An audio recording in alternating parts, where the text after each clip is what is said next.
All right, welcome to Halitics on Tuesday, starting an hour early for the live stream since I have a important family chore to take care of at noon.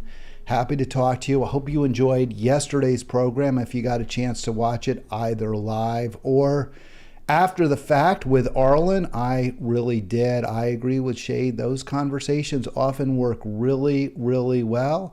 And I'd love to have them with you. That's really what this is all about, talking to you about the issues of the day. That's what Halitics is ultimately about now and long into the future, I think we can all hope.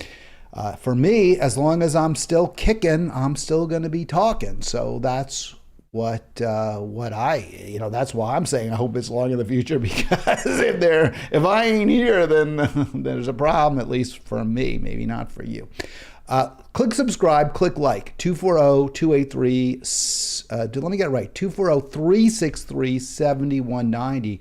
I keep that number on the screen almost all the way through the program, so you can always call in if I'm live. I think when you're watching live, it shows live on YouTube. By the way, I got a request. I've heard this from watchers, viewers, whatever you want to call yourselves, before, that you'd like an alternative way of either viewing or simply listening to this live stream, perhaps when it's not live.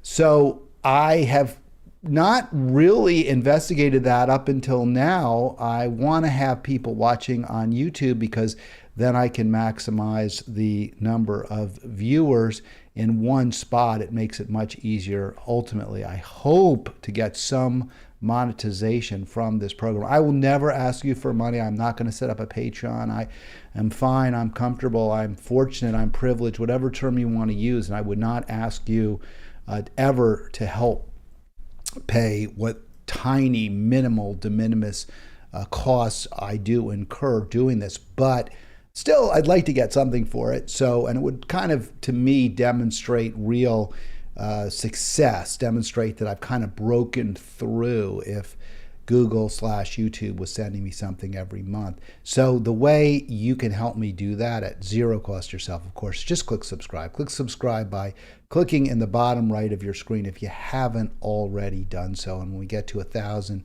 viewers, I believe at that point I'll start getting a tiny little, perhaps, trickle of remuneration from Google, YouTube. So that's kind of my goal. Right now, anyway, that is my goal, at least in terms of distribution of this live stream.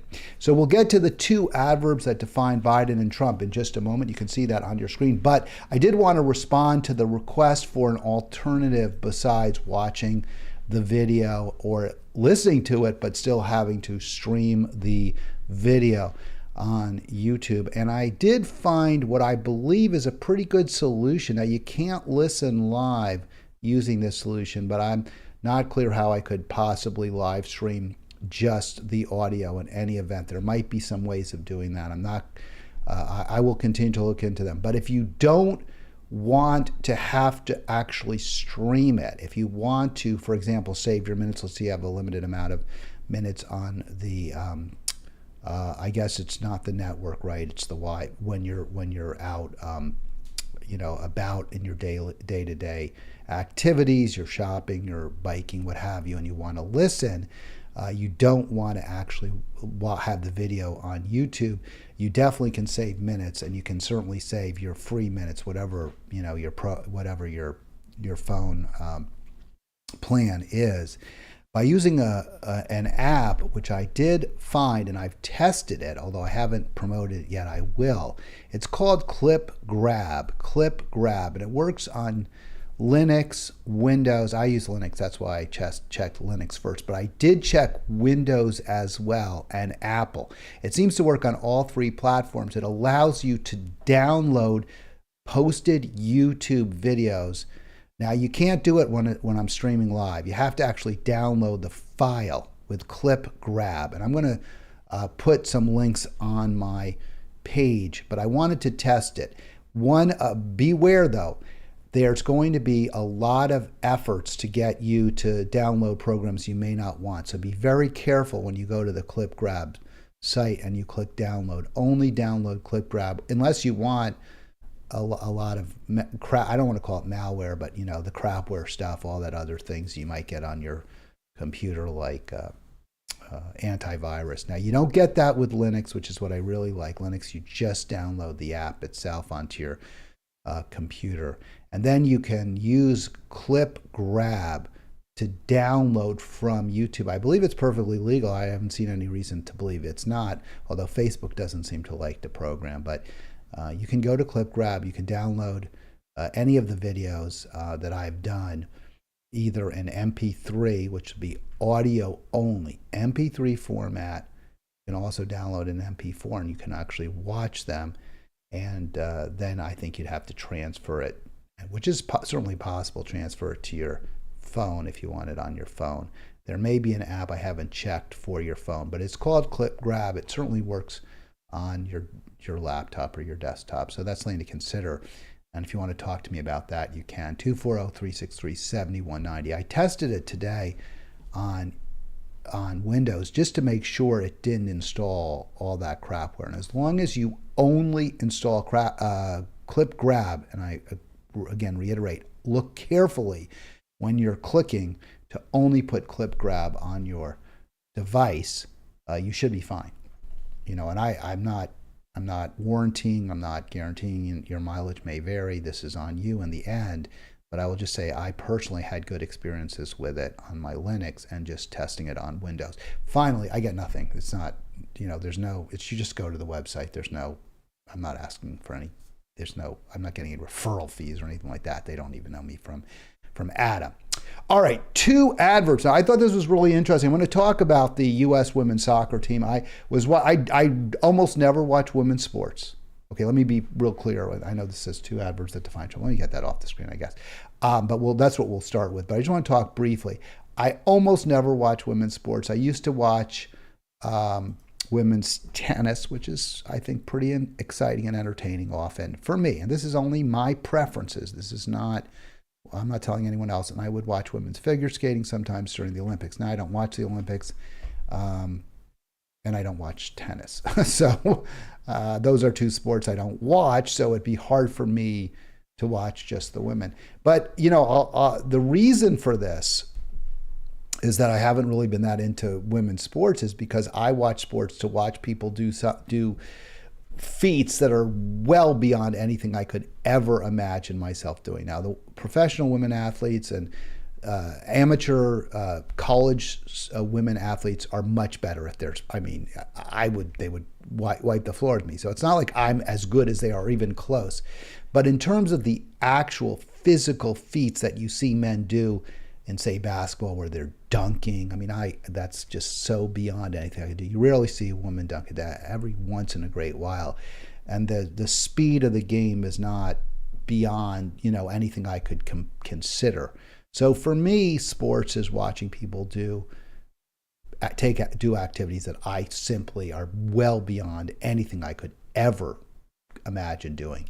And I don't get that same feeling watching most women's sports. They don't stand out. Maybe it's just by comparing them to the men. The physicality isn't the same.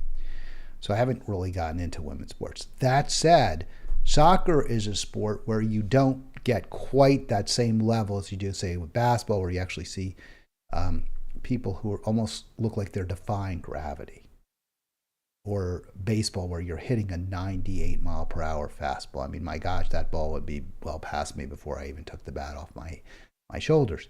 But in soccer, you do see some pretty amazing physical feats, like the bicycle goals and the like. But generally, it's more people are earthbound. What I get out of soccer is just the perfect pass, in stride, the great shot into the corner of the goal. And I obviously can't do that, but it doesn't strike me as physically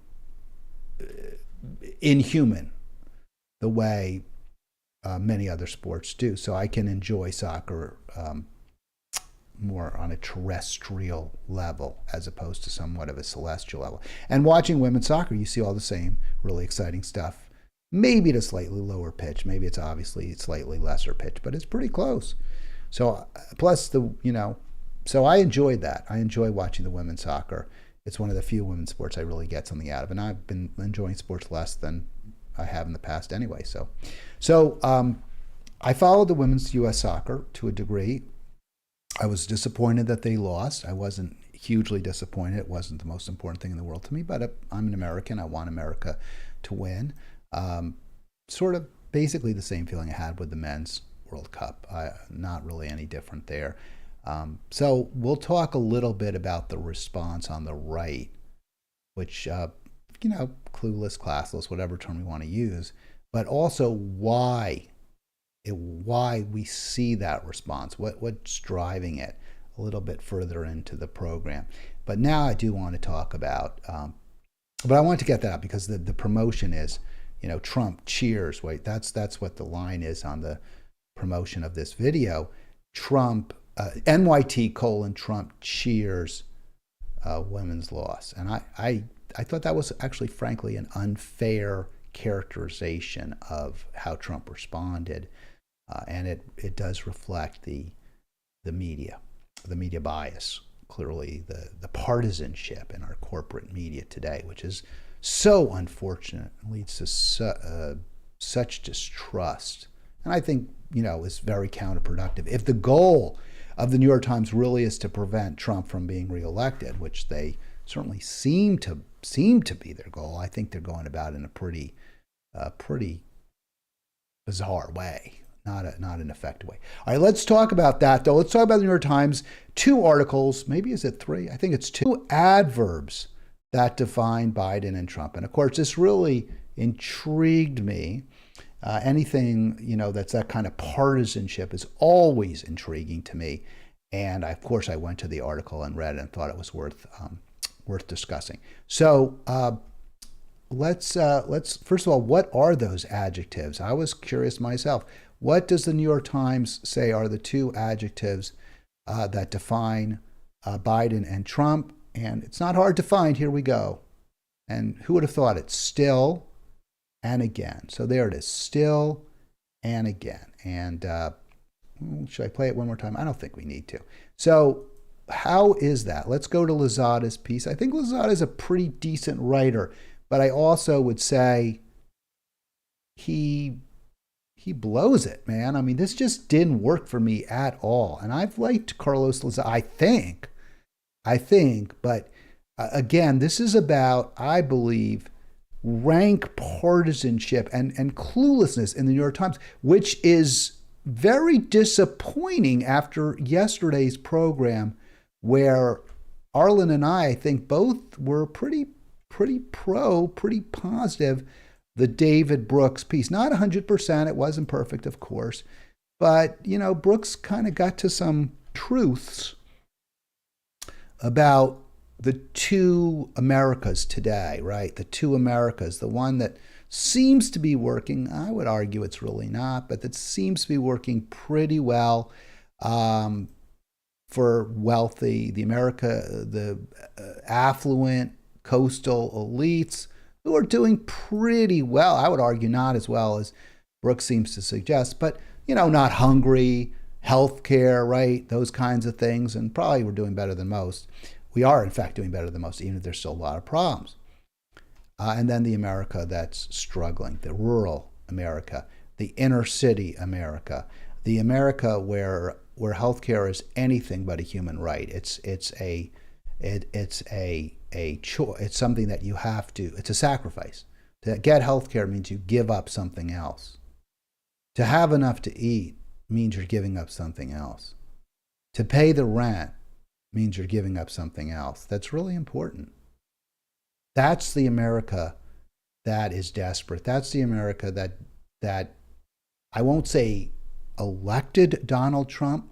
I'll say that's the America that is sitting on its hands when elections come. And some are voting for Donald Trump, but some were voted for Donald Trump, some voted for Joe Biden, some voted for Hillary Clinton. But the problem is that poor, struggling, and working class in America are now torn. And that's why, very much torn between 2 parties that don't give a rat's fat ass about them.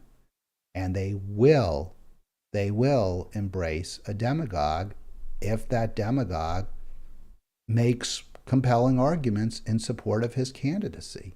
If that demagogue gives them a viable, plausible villain to blame their problems on, a scapegoat, even if the demagogue is not better or just barely better in some areas or just barely worse in some areas but better in others than the Democratic alternative. So Lozada doesn't get that. Lozada writes a paean to Joe Biden about why it's so important that we elect Joe Biden without, and I'm not saying all of his arguments are false, but he shows zero understanding, zero recognition of why Trump holds such an appeal. And what he does, what Lozada does, is what so many, I fear, of you do, but so many, and certainly the elites do, is blame the voter. Blame the victim, really. Blame the victim of a neoliberal, neoconservative hegemony in this country, politically. A duopoly. Rather than propose a real solution to the problems we face. So in this, I don't know what, I said paean, I don't want to use the same word twice. I try to come up with lots of different words. In this, in these plaudits, in lauding Biden, Lozada quotes him in several points. We have to show the world America is still a beacon of light. We have to prove democracy still works. We can deliver for our people.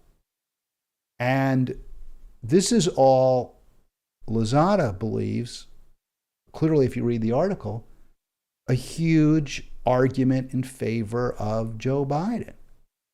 But where Lozada fails is to acknowledge that democracy, whether the president, quote, democracy, let's say it a little differently because it's not a democracy. The people, we don't rule.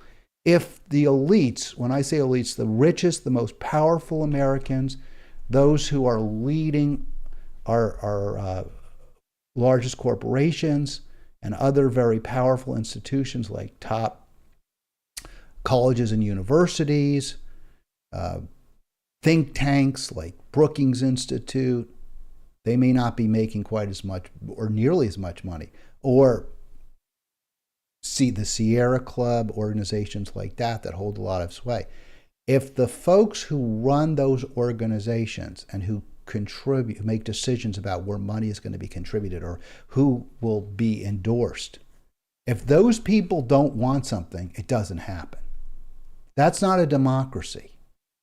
Most Americans really do want, and even if they don't, and I hate to say it this way, don't know, the fact is that if we had single payer universal health coverage, whoever delivered that would benefit from an enormous goodwill and would guarantee re-election for themselves, that party, for decades, just as the Democratic Party enjoyed massive majorities for 30 plus years after passing the New Deal. Massive majorities in Congress. Republicans simply barely, like in 48, I guess, 46 to 48 maybe, that Congress was Republican, I believe, or 48 to 50. I think Harry Truman had to deal with maybe a Republican House at one point.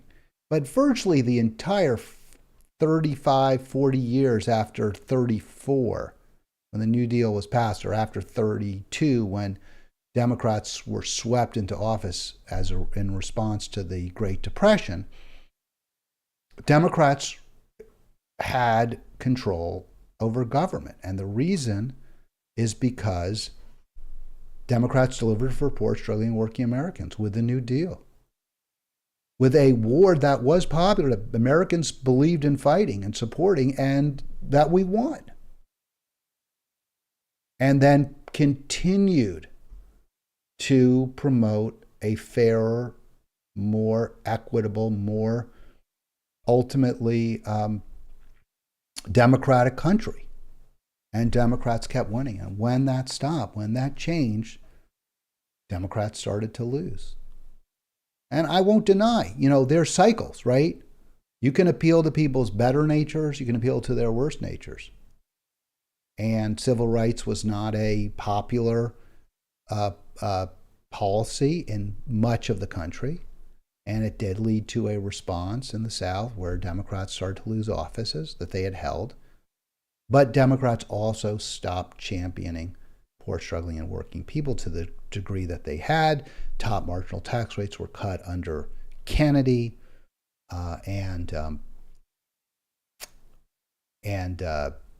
even under Carter, we saw a reduced commitment to poor, struggling, and working people, to labor unions and the like. And ultimately, Reagan was ushered into office. Now, there's a lot of other factors. I don't want to get into all of them in here. What I'm saying is that we can have a democracy as long as we have relatively equitable distribution of wealth, as long as people feel that they're getting a fair shake from government, from institutions, and as long as they don't feel that they're getting,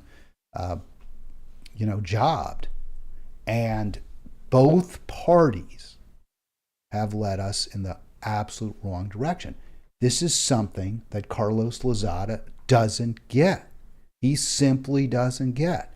So when Biden says we're still in America that believes in honesty, decency, and respect for others, patriotism, liberty, justice for all hope, possibilities,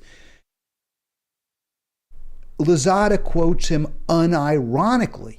He doesn't bring up the fact that we incarcerate more people, more Americans are behind bars than as a percentage of the total population by very significant numbers than any other country in the world, except maybe a place like Saudi Arabia.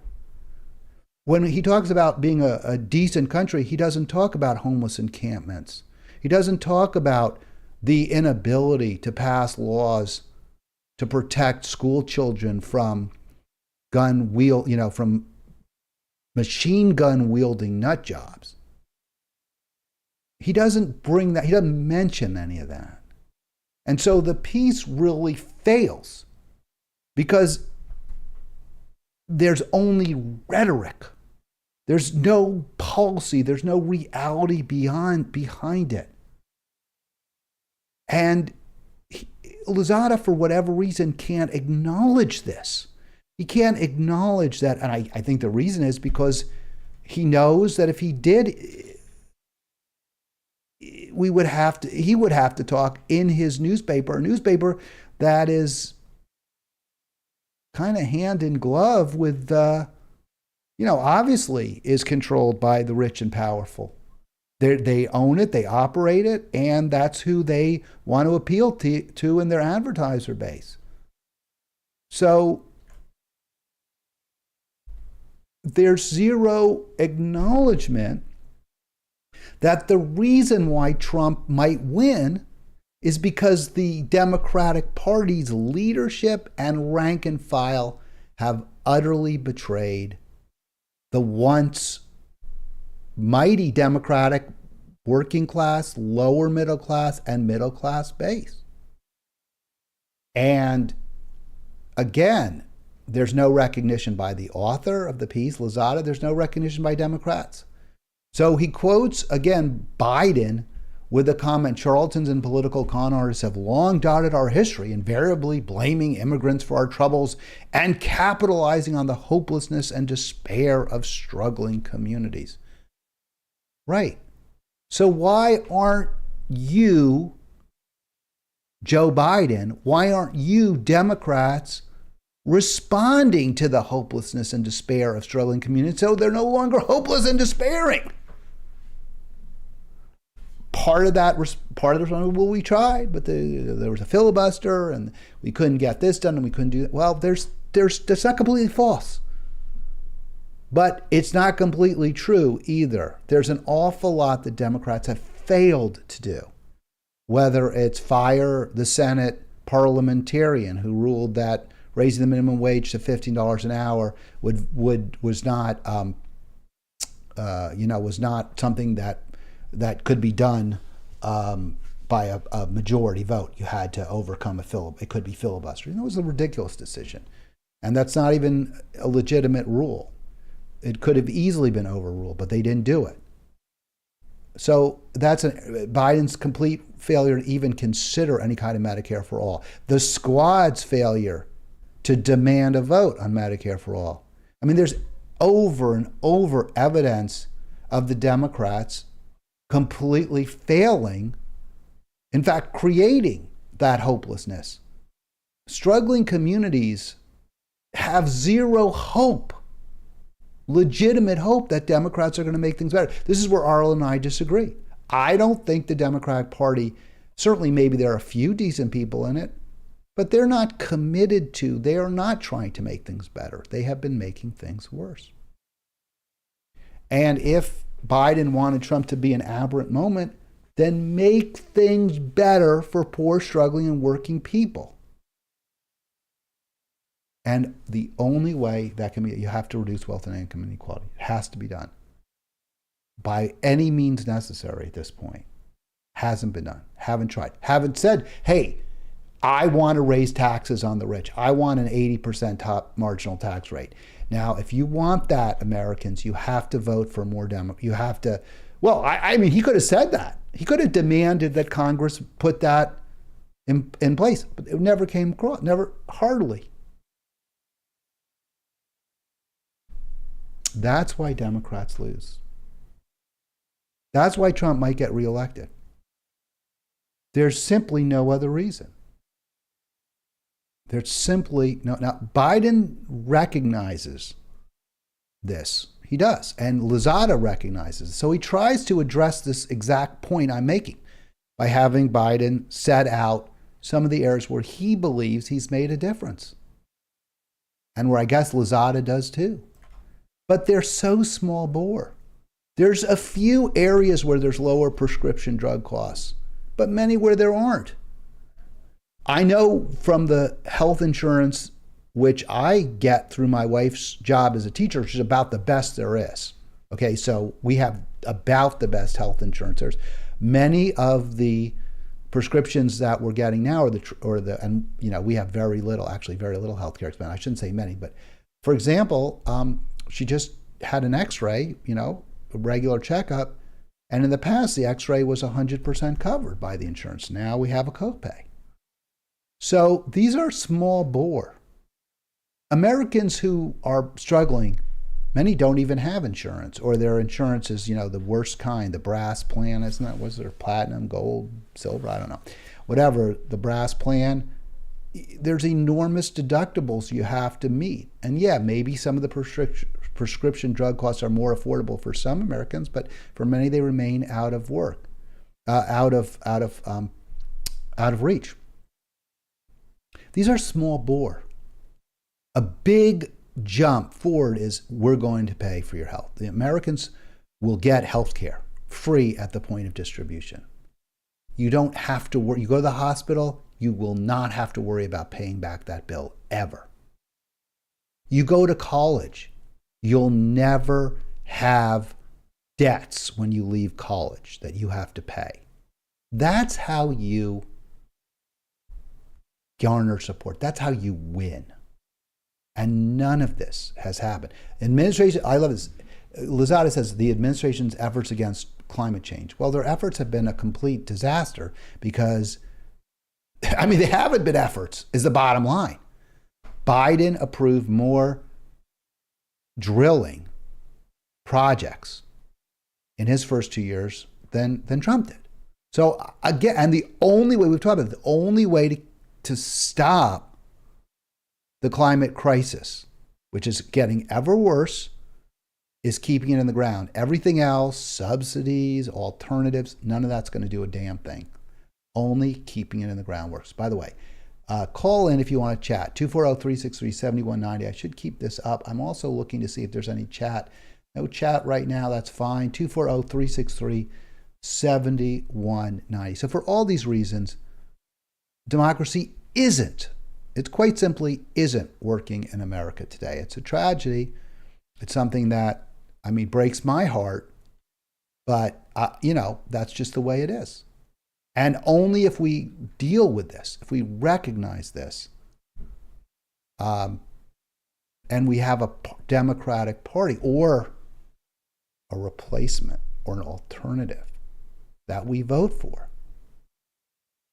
Arlen says that can't happen. Many of you are saying there's no way. It's a fool's errand to even support Cornel West. I say it's a fool's errand not to. I say that if we keep doing what we're doing, things are only going to keep getting worse. I don't see any reason not to. Isn't that insanity? You keep doing what you've been doing and you expect a different result. We've been voting for bad Democrats at least since Bill Clinton. And we haven't gotten, and things have gotten worse. Even when our Democrats have won, things have gotten worse. If you say, well, they don't get worse as quickly, I guess, I don't know, maybe that's true, but we're at war. We're fomenting an endless war in Ukraine. The climate's never been hotter. So I don't know. Maybe it's a little bit better. Biden recognizes and Lozada recognizes one area where things haven't gotten better. He otherwise fails completely to address the failures, the Democratic failures, the Democratic missteps, if you want to call them that, the Democratic corruption. Lozada doesn't talk about that, and neither does Biden. But he does acknowledge, Lozada does, one area where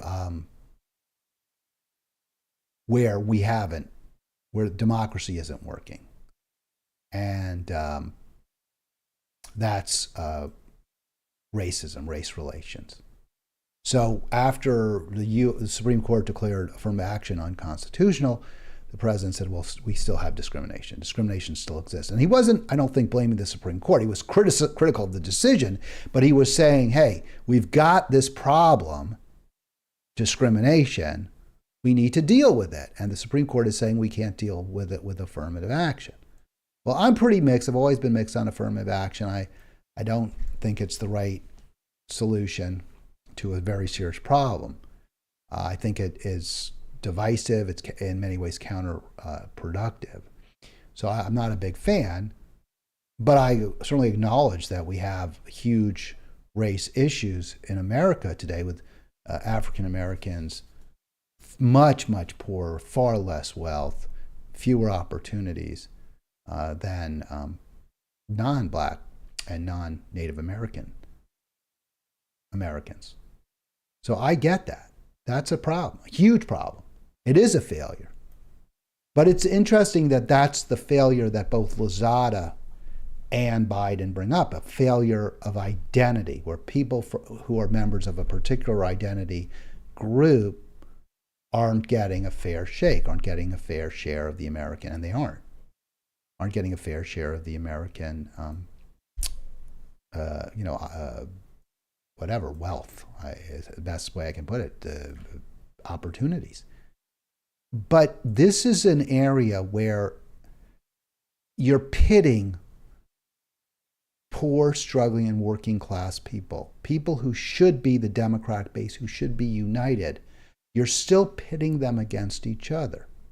So affirmative action is a solution to a real problem, which is not enough African Americans are getting advanced degrees, and they're not enough are getting them from elite institutions to have, the same opportunities and the same actual ultimate results when it comes to wealth accumulation.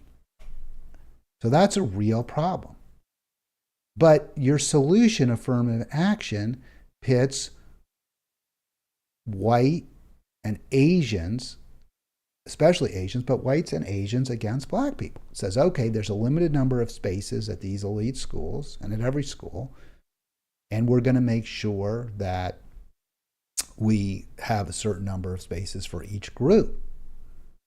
But that means that there are, without question, fewer spaces for members of groups that would otherwise, if there was race-blind admissions, get in. Asians are routinely rejected from top universities that if an African American or a Native American or a Latino American or a white American had the same scores, they would get in. So that is this is a zero-sum game, and there's a certain number of slots, and affirmative action says, well, some of those slots are going to people of this race, of that race, pits them against each other. That's not a way to ultimately bring about real change. The way you bring about real change is unite poor, struggling, working people against the economic interests of the elites. This pits them against each other, and that helps economic elites. So Lozada and Biden have specifically chosen a non-economic solution, or an area that isn't specifically economics focused, to identify where America has a ways to go. That's because they don't want us to talk about unequal, obscenely unjust wealth distribution within our country and across the world. And the reason they don't is because they're doing great. If they're not doing great, and Lozada probably is, but writers aren't, right? My son's a writer. He's been struggling. It's tough. Journalism is not high paying. Journalism is very competitive. The benefits you get when you're in journalism are being cut all the time. So even in professions like, that require education, that require intelligence, there's hardly, hope necessarily that your life is going to get much better if you enter it. Or certainly if you thought it would get better, you're being disabused of that. And yet even here, a journalist is, instead of talking about economic injustice across the board, talking about one particular group that is towards the bottom of the poll. And that's fine, no argument, except you're not focusing on why Americans ultimately are embracing, many Americans, including many African Americans, are embracing Trump. You're not focusing. The real reason is because the rich have everything, and so many Americans have nothing at all. And that's the fault of both Democrats and Republicans, and Trump certainly to a degree, but at least Trump has talked about it, will talk about it, and he's made many Americans believe he's more on their side than the elites of either, than the Democratic or Republican elites. That's not how Lozada frames it. Lozada doesn't frame it that way at all. Lozada frames all of this as if Trump is reelected, it's the fault of the voters. It's not the fault of the Democratic Party. It's not the fault of other Republicans who haven't championed economic justice whatsoever. It's our fault. It's the voters' fault. And it's beyond Lozada even acknowledging how this could possibly happen as anything but just some sort of horrible, decision, akin, I guess, to voting. And we hear this, voting for Nazis, it's fascist. And that, if Trump wins, we chose Trump again. We chose not to be a democracy. We chose against our better angels. Is that fair? Is that fair to people who are working 3 or 4 jobs, who can't pay for health care? Is that fair to them? Is that fair to people who see billions and billions of dollars going overseas to help fight an endless war against Russia? Is that fair to say, well, you chose Trump, not you didn't choose, you refused to choose one member of the duopoly, instead you chose another. Is that fair? I don't think so. I don't think people are I think so many people don't like the choice, don't feel this choice reflects a democracy. That the fact that our choices are Biden or Trump, and they're not. Just keep remembering your choices include, and I don't particularly like Marianne Williamson or RFK Jr. either. I'm not saying I like them, but they're not your only duopoly choices. And there is a great choice. You will have a great choice, hopefully, in the general election, and his name is Cornel West. So your choices aren't only Biden and Trump, but the corporate media wants you to believe that and wants you to believe you can only vote for Biden, or at least the so-called, quote, liberal media. It's not true, and they're shaming you, and they're blaming you, and they're failing to acknowledge the real reasons, which is a complete failure. The failure of the Democratic Party, ultimately, the party of working people, its failure to support them, and the result, people turning to any alternative, to anyone else, anyone who's going to give them a scapegoat, anyone who's going to legitimately provide some solutions, including some that are actually good, like tariffs, although Trump wasn't very wholehearted in his support of them, but tariffs, and not supporting endless foreign conflicts, for example. You could say also because he demonizes immigrants with a build a wall, but we see the same policies basically in place regardless of who's president, Democrat or Republican. All right, let's get to this. And by the way, talking about scapegoating, talking about what we get when we have a choice between a Biden and a Trump in the duopoly, and why we have to move away from that is we get this kind of ridiculous culture war, which both parties, I think, ultimately are good with this, because it means we're not talking about economics.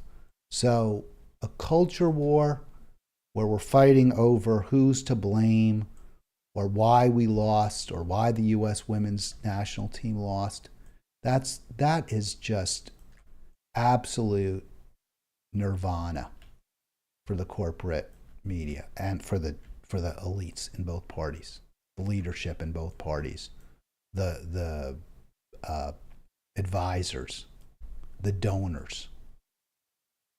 This headline is just, it's an orgasm for people like James Carville. So we're not talking about job loss. We're not talking about real wages falling. We're not talking about the climate catastrophe that both parties are responsible for. No, we're saying that Trump cheered the defeat of Megan Rapinoe.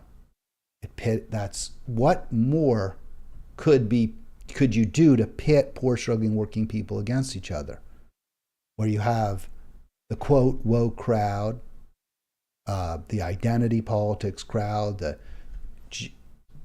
gay, what is it, GL, I don't even, gay, all the different letters crowd, versus the anti-woke, blue collar, quote, blue collar stereotype crowd. They're just fighting with each other rather than uniting and saying we need a better deal for all of us. So this is the perfect headline for those who don't want America to be a better place, for those who want us to be fighting amongst ourselves. And frankly, it's not even accurate. I want to say real quick, Trump was very classless.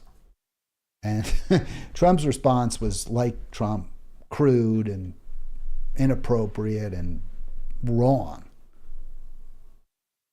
But he didn't quite cheer. This is a misleading, at best, dishonest headline at worst. I'm not saying the author wrote it, because I know they don't. New York Times put it up there to get clicks, and I clicked on it, so I guess that worked. But it's not a real accurate headline. But again, I want to just make the point. Megan Rapinoe is a outspoken lesbian athlete, very supportive of, gay, lesbian. I always get, what is it? Trans, GLBTQ, gay, lesbian, bi, trans, questioning. rights, non-binary, the whole 9 yards. And she's also criticized Trump. She didn't meet with Trump.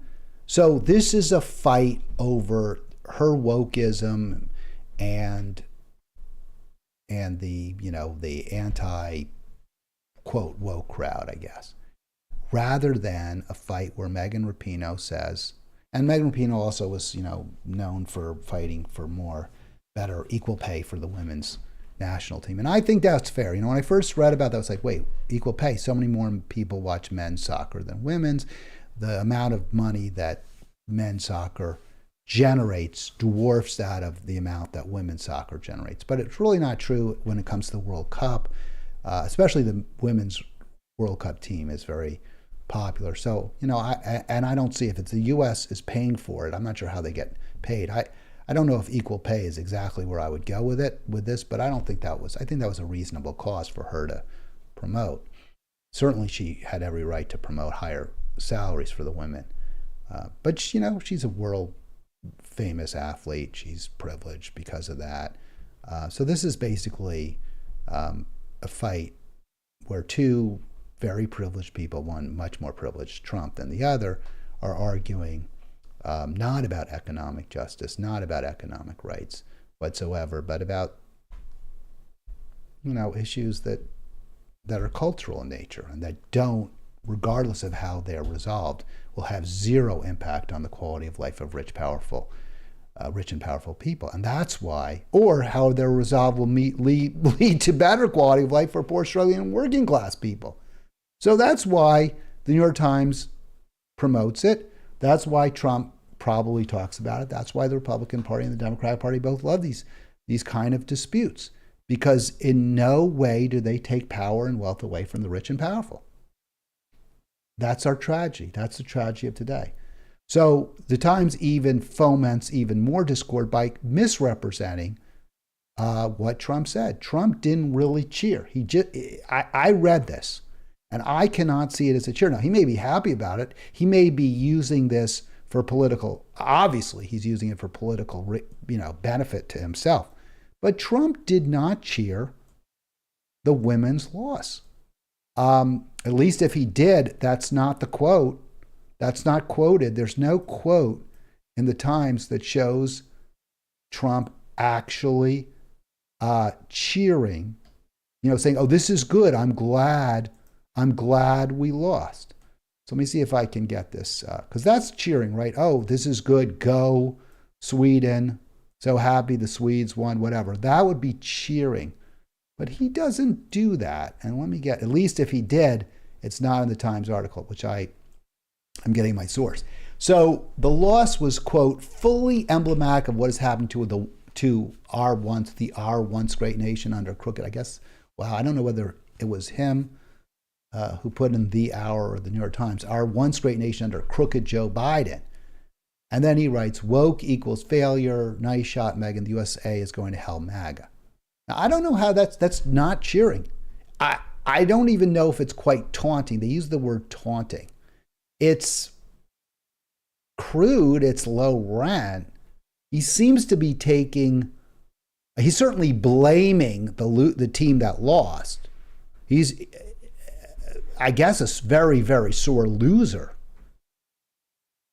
And it's BS. I mean, there's no connection, right? There's zero connection between, missing a few penalty kicks and anything. I mean, they're just so disconnected.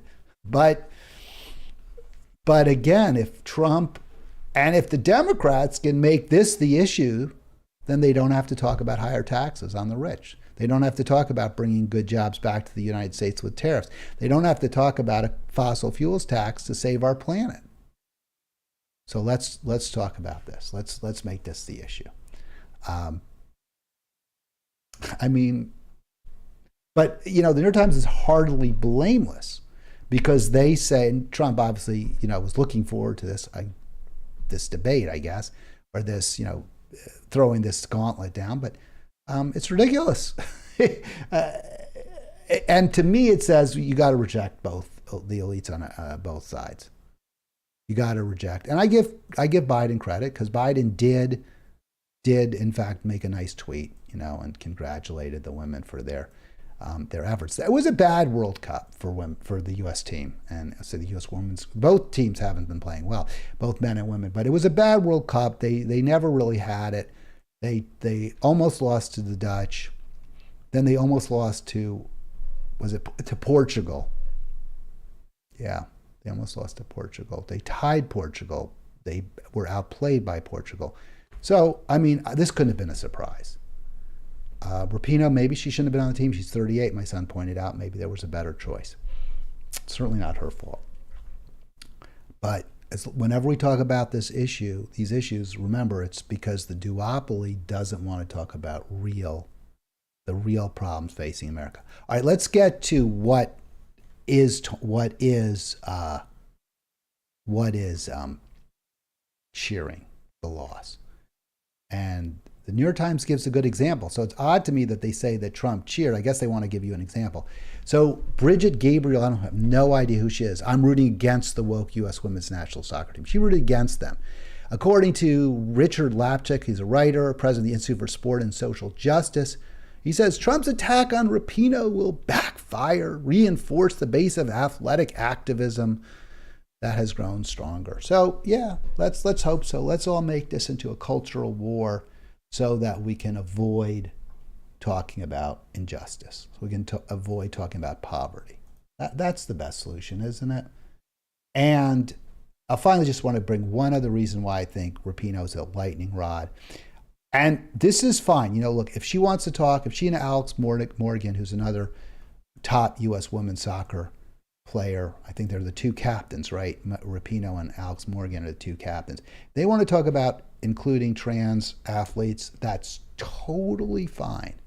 They have every right to do it. And I'm kind of become a little less hostile.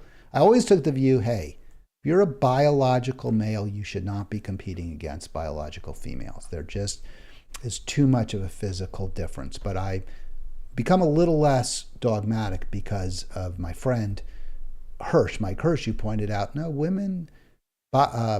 trans women haven't been dominating sports, even when they're able to play, like Leah Thomas. Yes, she had one great meet, but she didn't break a lot of records, or really any. And that kind of made me rethink a little bit. Well, maybe it's not as big a problem. Maybe it's not as big a concern. That said, some women, I think in some sports, especially physical sports like wrestling, a trans woman, as I understand it, really hurt a trans girl really hurt a bio girl. And a lot of it has to do with how much the hormone treatments have been received. Leah Thomas, had lost a lot of muscle mass by the time she was competing as a woman.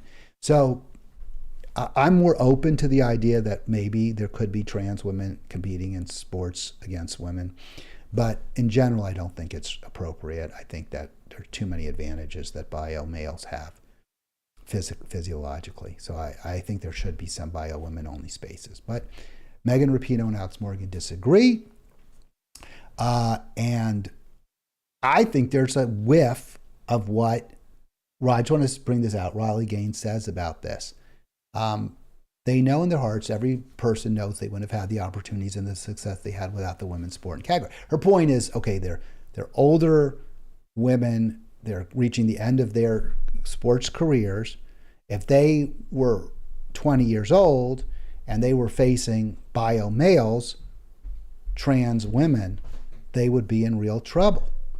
So that's why it's meaningless when they talk about trans opportunities. So that's why Riley, and I think there's something to that. Just want to make that final point about the debate. But again, all of these arguments are a way ultimately to avoid talking about real economic injustice that we face in America and why working class people support Donald Trump. All right, finally, we do have a solution. The solution is Dr. Cornel West. Please, please, please vote for Dr. West. I'm going to just get him on the screen, forget about our good friend. And I thought he did a real nice job. I commend Chris Cuomo I most certainly do commend Chris Cuomo for giving Dr. West a platform. Let's go out with him. I don't hate Brother Trump. I just hate mendacity. I hate gangster behavior. I don't hate Brother Biden. I just hate hypocrisy. I hate neoliberal policies that don't speak to the needs of poor and working people. And, the legacy of Martin King is always what? Beginning with the least of these. I mean, I speak also as a revolutionary Christian. It's the least of these, those in prison, the hood, in the barrio, in the reservation, white brothers and sisters who are catching a lot of hell. That's why I'm going straight into Trump country. And I'm going to tell those white brothers and sisters, I care about you. I know you're wounded. You don't need to follow a neo-fascist Pied Piper like Brother Trump's. There's another way. Why not do it? All right, so that's just excellent. That's why we have to support Dr. West. That's why the answer to what ails our country is moving away now from the duopoly. I'll be back tomorrow. Thanks so much for watching, for being a viewer of Halitics. I hope next time you'll actually join me on the program.